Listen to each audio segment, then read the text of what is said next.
From the opinion pages of the Wall Street Journal, this is Potomac Watch.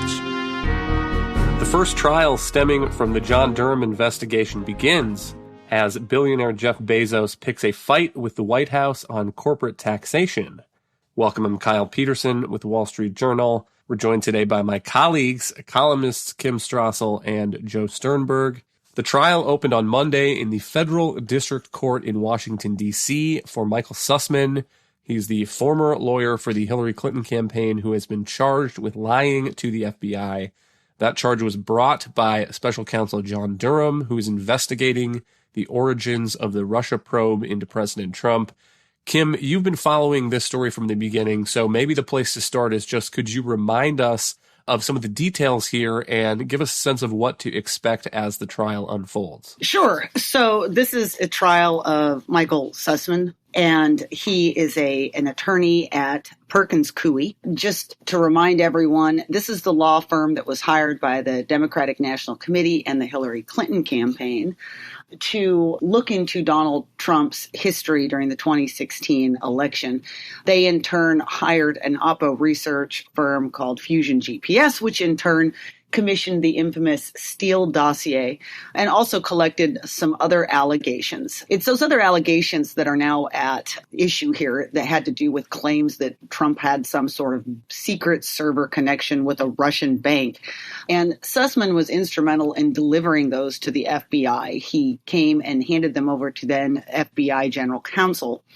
And at issue here is the prosecutor, John Durham, says that when he turned over those documents, he claimed he was simply acting as a good citizen, did not divulge to the FBI that he was actually a political operative working on behalf of a presidential campaign, and that he therefore lied to the FBI in a material way, in that if the FBI had had more information about his political motivations, it might have taken different actions than it did in its investigation. So if the charge here is that Sussmann lied to the FBI, that he duped the FBI, then does that exonerate some of the FBI's subsequent behavior if the argument is that it believed Sussmann? Well, this is the one difficulty of Durham's charge. You know, one thing that has been so great about everything he's done from the start, both with this indictment and another one that he has filed as well against a man who was involved with putting together the dossier, Igor Danchenko, is he's used speaking indictments, long court filings to explain and unravel what really happened with regard to this entire collusion hoax. The one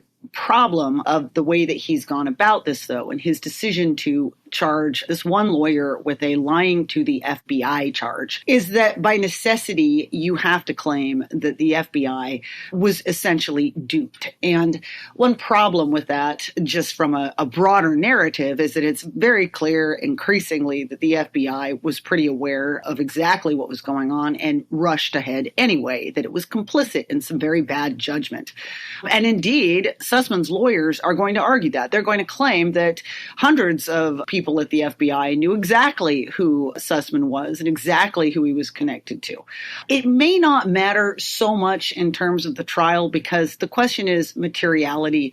Essentially, the FBI will continue to maintain, as it has maintained all along, that it was in fact denied information. And as long as it can pretend that, and as long as Durham, doesn't introduce, or the other side isn't able to convince the jury of anything otherwise, the question is simply materiality. Can you argue that if Sussmann had been more open in his presentations to the FBI, would they have taken different steps? That is not as hard a thing to climb over, despite some of the issues here. Well, do you think that we can read anything into the narrowness of the charge here, lying to the FBI?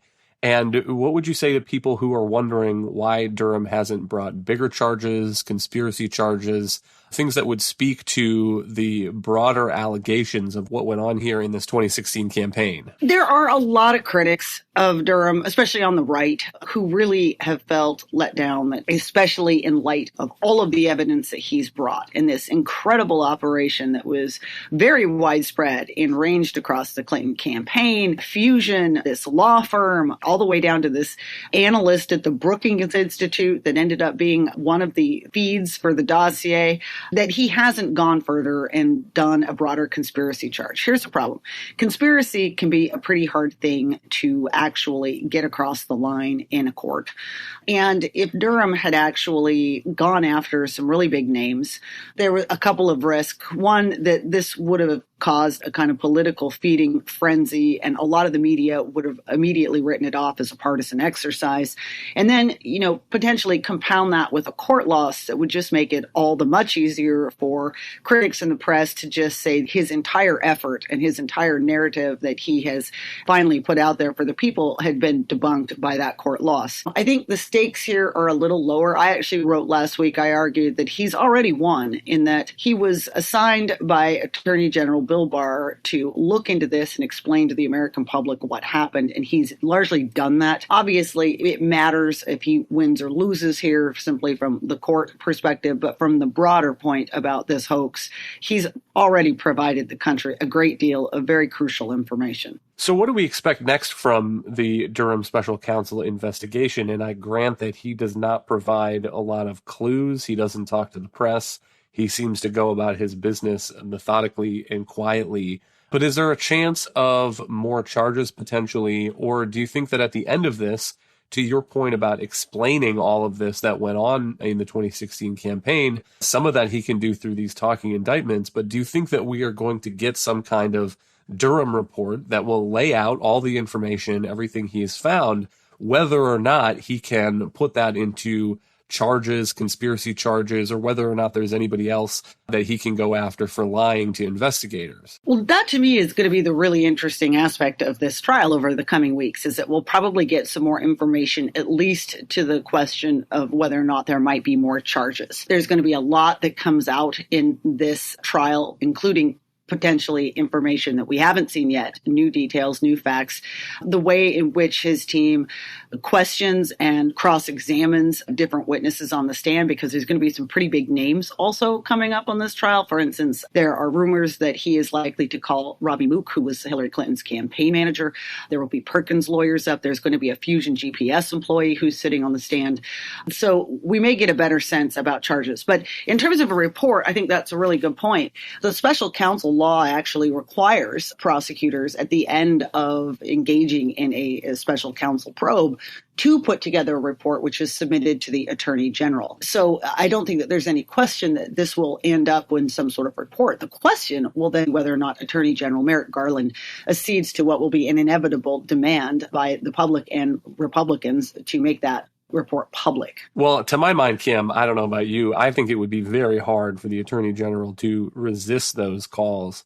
After all that has been said and done with regard to these investigations, the 2016 campaign, I find it hard to believe that Merrick Garland would keep that report from the public, or at the very least that the conclusions and pieces of it wouldn't leak. But is there any possibility that he would be delivered that report and Americans wouldn't get to see what's in it? Oh, I think it'd be hard. And also, remember, we don't know how long Democrats will be in the White House. You could bet that even if it was not immediately forthcoming, and for some reason Garland really did refuse that pressure, which I also find very hard to believe, that there will be one day, inevitably, another Republican Attorney General, at which point you could probably imagine it being put out there. Hang tight. We'll be right back. You're listening to Potomac Watch from the Wall Street Journal.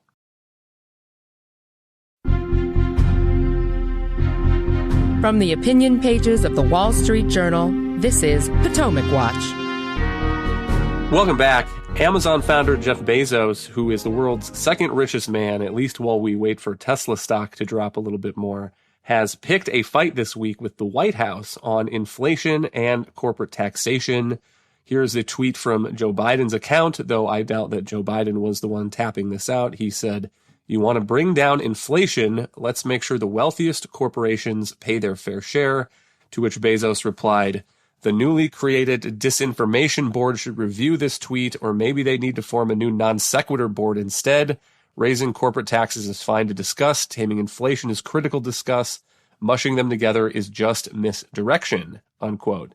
And there are more tweets in this series, back and forth there. And also the new White House press secretary, Karine Jean-Pierre, was asked about this, and we'll listen a little bit from her making her Potomac Watch debut. Look, it's not a huge mystery why one of the wealthiest individuals on earth right, opposes an economic agenda that is for the middle class, that cuts some of the biggest costs families face, fights inflation for the long haul, right? And that's what we're talking about. That's why we're talking about lowering inflation here, and adds to the historic deficit reduction the president is achieving by asking the richest taxpayers and corporations to pay their fair share. That is what we're talking about. So, Joe, how do you score the economics of this one? Is there some link between corporate taxes and inflation? And I'd also note that the economist Larry Summers is backing up the White House here, saying that we should raise taxes to reduce demand and contain inflation. Well, this is actually a theme that you've been starting to hear a bunch from the left. I mean, a few weeks ago, we also had Senator Chuck Schumer, the majority leader, making a similar argument in favor of tax increases. And the theory is that by raising taxes, it's a way that you can pool all of this excess capital out of the economy, that you have all of this money sloshing around out there that's fueling the inflation. And so tax policy is one way to deal with this. I mean, this is even out of the modern monetary theory playbook. I mean, this is what a lot of people much further to the left have been arguing for a while. Economically, it doesn't really make an awful lot of sense because, I mean, they are correct insofar as we have a problem of too much money circulating in the economy chasing too few goods right now. But the solution to that really should be increasing supply in the economy, a bunch of supply side measures that are going to stimulate productivity growth, stimulate production so that there are more goods and services available for people to buy.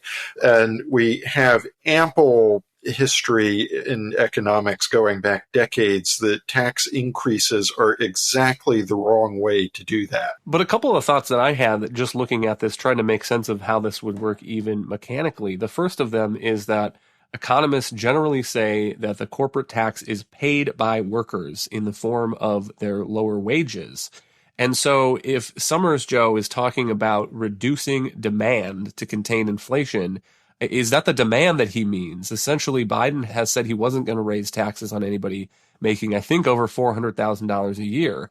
And if the point is to raise taxes on corporations, which would result in lower wages for workers, it seems to me that breaks the pledge if that's the kind of demand reduction he's thinking about. Well, I mean, you're absolutely right that that's ultimately the kind of effect that this sort of corporate tax increase would have on the economy. Bear in mind, they're also talking directly about tax increases on individuals, and don't believe for a minute that those tax increases on the individual side of the code would be confined only to the quote-unquote wealthiest, because we know the middle class always pays in the end. But, I mean, there's a sense in which I almost think you're giving proponents of this tax increase to fight inflation view too much credit for having thought this through. My suspicion is that, an economist, particularly like Larry Summers, is only thinking in terms of big aggregate numbers. So we do the tax increase and the effect is going to pull an aggregate amount of money out of the economy and suppress a portion of aggregate demand. And they don't think too hard about exactly where in the economy that will come from, which is actually part of the problem with the school of thought. They are not paying enough attention to the effect that this is going to have on promoting more supply. And they also really haven't thought through which individuals are going and households are going to be hardest hit by this. Well, maybe they haven't thought this really through is the answer to my second question then too. But it was going to be just how long this would take to work through the system, because if you raise the corporate tax rate tomorrow, it is not as if any individual worker is going to wake up the day after that with a lower amount in their paycheck. Wages are sticky, as economists say. And so I can understand how if you raise the corporate tax rate, people might get lower raises in the future, but it would take a while for that to filter through. And so my next question, Joe, is just going to be whether this seems like it would be too slow to fight the inflation that we're seeing in the consumer price index this month and last month. I mean, it seems like there's a real short-term problem here, and fiddling around with some of the corporate tax rates would be way too slow to my mind to deal with that. Actually, I think you can make a case that you would end up with exactly the opposite problem, that if you were to come out with a big raft of tax proposals tomorrow, the effect would be much faster than a lot of these economists or politicians think it would be. In a inflationary direction or a stagflationary direction in an odd sort of way, because the key thing that we're talking about here is the need to unlock productive investment in the economy. So you need people investing in businesses, in viable business ideas and things that are going to increase the productive capacity of the economy overall. And a lot of those investment decisions are very forward-looking, and they are very sensitive to people's assumptions about what the policy is going to look like further down the road. So if I think that there is a serious chance that my taxes, either individually or my business's taxes are going to go up a year or two from now, that's going to affect the economics of the decisions that I make about investment today. So I think that really the danger of this approach to fighting inflation is not that it would work too slowly to bring down inflation, but I would worry that it will work too fast to weigh on those kind of productive investment decisions. It will actually very quickly work to reduce the productive capacity of the economy at precisely the time we need to be increasing it. Kim, those arguments being said, do you think it's good to see Jeff Bezos mixing it up with the White House on this? I mean, in recent months, recent years, we've seen CEOs weighing in on all sorts of stuff, companies weighing in on new voting laws, for example. And I have generally been skeptical of that trend. But here we have something, corporate taxation, that seems core to many business interests. And so is this a place where CEOs should make their minds known on how this will affect the decisions that they're making? Oh, yeah, absolutely. I mean, and we've long argued this, is that there certainly is a role for corporations and CEOs in the political debate. It's just that they ought to be focused on those that go directly to their bottom line. And there is nothing more fundamental than taxation. So it's great to see Jeff Bezos mixing it up with the White House. I wish he'd also mix it up a little bit with the newspaper he owns that doesn't seem to get any of these concepts and that is constantly pushing for higher taxes that would obviously ultimately hit the middle class. But, maybe he was inspired, I was thinking as I read that, by Elon Musk, who's been out there kind of going back and forth with politicians over bad economic policy. And, I doubt that this will make any difference to the White House's approach. But I think what's helpful too is just for the people who see that tweet or other comments by Bezos to have somebody who's obviously been in the business world, understands how things work, just so directly call out the White House as engaging in economic nonsense, which is what this is. I mean, I think you very kindly said that they hadn't really thought it through. I would argue they have thought it through. They know it's not true, but it's useful to them from a political perspective to suggest that raising taxes will somehow help the thing that everybody's frustrated about. But Joe, I suspect you would say that the only true inflation solution is in the reappointed hands of Fed Chairman Jerome Powell. So what's your read of where we stand with rates? And do you think that Powell's recent reappointment, strongly supported in the Senate, will give him the confidence to make the hard choices that he needs to get this inflation under control? Well, I think the first thing that we have to remind ourselves about Chairman Powell is that he is better than some of the alternatives that were being floated at various points when his reappointment was under discussion, because I think that the nightmare scenario at this point would have been that you would have someone leading the Fed who was not as committed as Powell seems to be at this point to really trying to tamp down inflation. Now, I mean, that commitment on Powell's part has come much too late, because we knew last year that we were going to be facing pretty significant inflation challenges. And I think the Fed is very far behind the curve on doing that. But, I think that this tax discussion is helpful to have, because it does point out that, the Fed plays a very important role in managing inflation. And they have not done a particularly good job of that, especially over the past year and a half or so. But it is their job. But it's also a job that they can't necessarily do alone. And I think that if you look back to the last time that we had inflation at these levels 40 years ago, it's absolutely the case that Federal Reserve leadership of Paul Volcker was instrumental in bringing that inflation under under control, restoring credibility to the Fed, and that had to be done by raising interest rates to very high levels.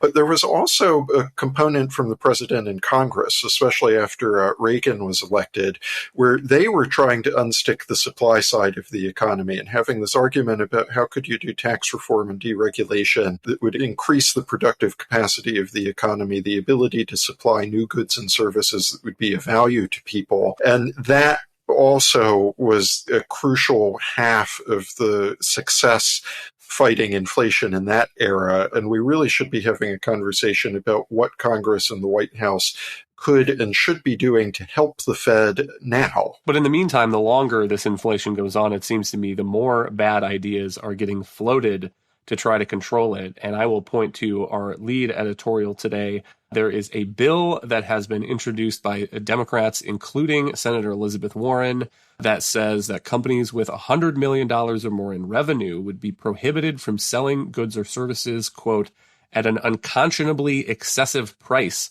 unquote, during a market shock. And the bill does not, of course, define unconscionably excessive, Kim, because that would just be too easy. And then they would fine companies that disobeyed that. And to be clear, I don't think this bill has a shot at passing, but it is a little spooky that we are starting to have a conversation in Washington about old-style price controls. And Kim, we'll give you the last word. Yeah, I mean, it's also classic Democrats. You know, they always want to, whenever prices go up for normal supply and demand reasons, they always want to suggest there's some nefarious conspiracy going on conducted by business. Even as this was being unveiled in the Senate, there is also a bill that they are working on in the House that specifically would look at gas prices, also, again, provide the government with vast new ability to go after and penalize and punish fuel producers or retailers when they claim that they are engaged in price gouging. It's very much a messaging bill. It's very much, as you said, part of the broader inflation is a problem. Let's blame it on everything, but what's the actual cause? Blame it on corporate profits, blame it on business, blame it on Republicans. They're throwing all the spaghetti at the wall. And instead of doing what Joe pointed out is the obvious, intelligent thing to do, which is to have a Congress and a White House focused on policies that would spur more productive supply in the economy.